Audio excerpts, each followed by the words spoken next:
Motivation is like a drug. In the beginning, it's fun, it's helpful, you feel good with yourself, but after a while, it ruins you. And that's exactly what I feel about motivation.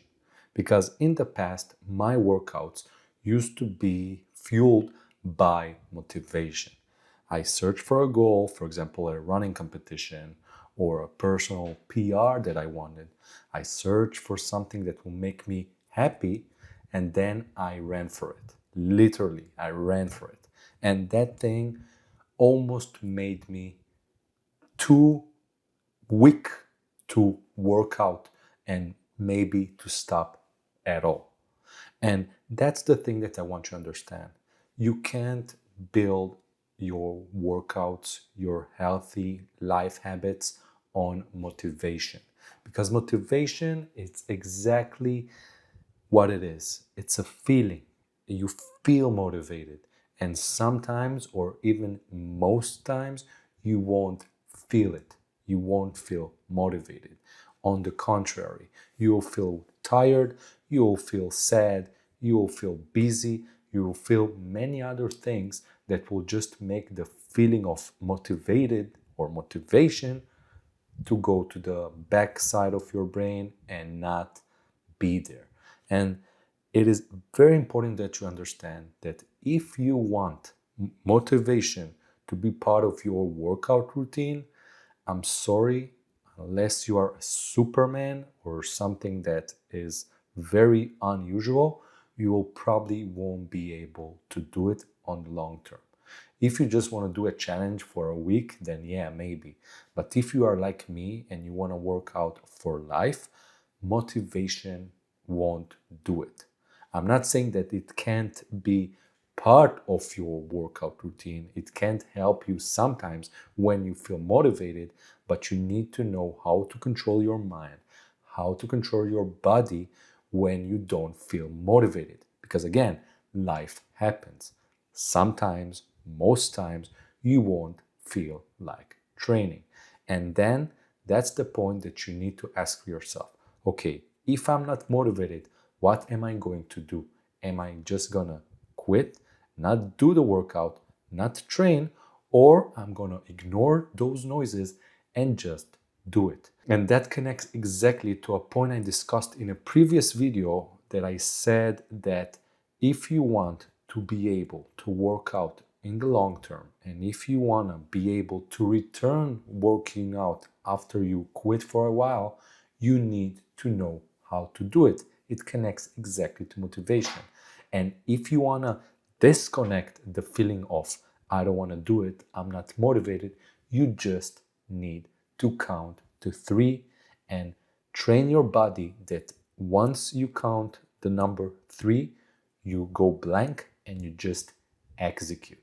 It's very, very simple, but very, very useful. And if I will be completely honest, the real reason why I don't like the word motivation when it comes to working out is because this connection between those two words made me hate myself.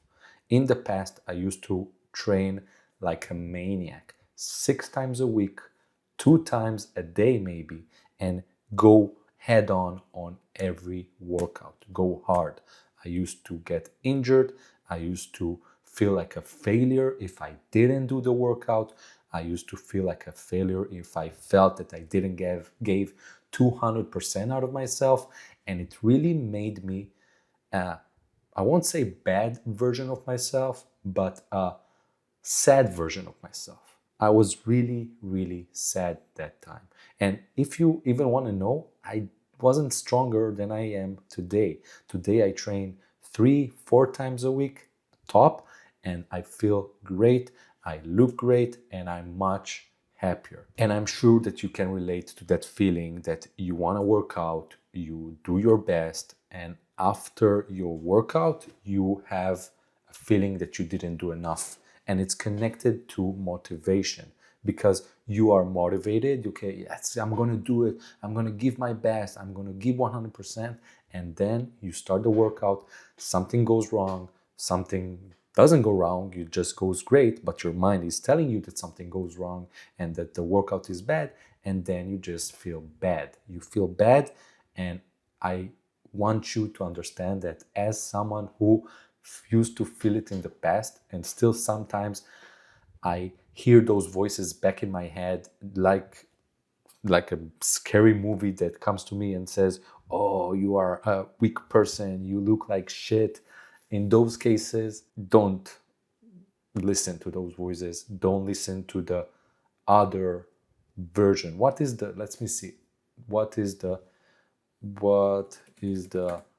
opposite word for motivation? Apathy, indifference, discouragement, or demotivation. I like demotivation the most. And you don't want to feel demotivated, and you should just remove that from your reason to work out. You should focus on the big picture, on why are you doing what you're doing?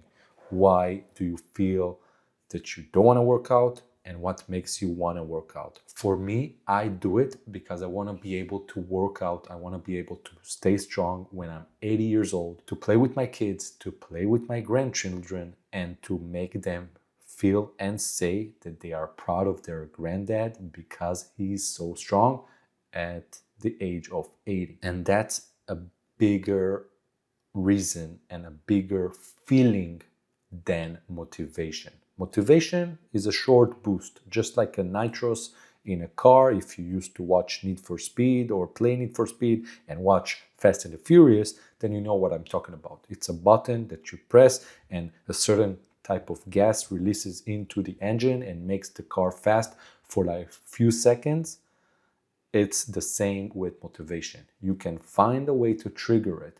You can use it every now and then, but you shouldn't trust it as your goal, as your way to really do things on the long term, because it won't work. This is a mindset and a goal that I have in order for me to stay consistent, but you can have your own reason. You can use mine if you want to, but you can have your own. And the last thing I want to say in this video is that when you stop searching for motivation and you find your inner voice that keeps you consistent, then workouts stop being a test and it's just a game, a play, something that you get better at slowly without the pressure of beating PRs, of being the best, being the strongest, and ruining yourself. Stop waiting to feel motivated.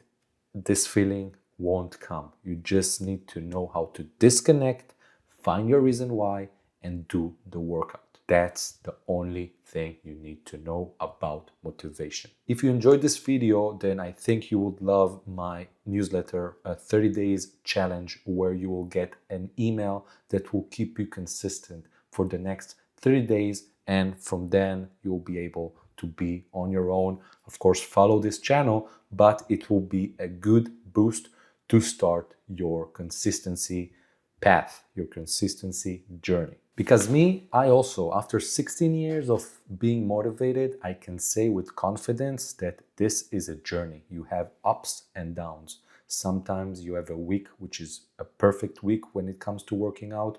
Usually it translates to a perfect week in general, but when I'm talking about workouts, and sometimes it's good, sometimes it's bad, sometimes you can work out all the days you wanted to work out, sometimes life happens and you can do only one or you can't do anything. And what I recommend that you do is just enjoy that journey. Learn from it, be honest with yourself, and be consistent as much as you can, because again, life happens. Thank you for watching, and I will see you in the next video. Bye.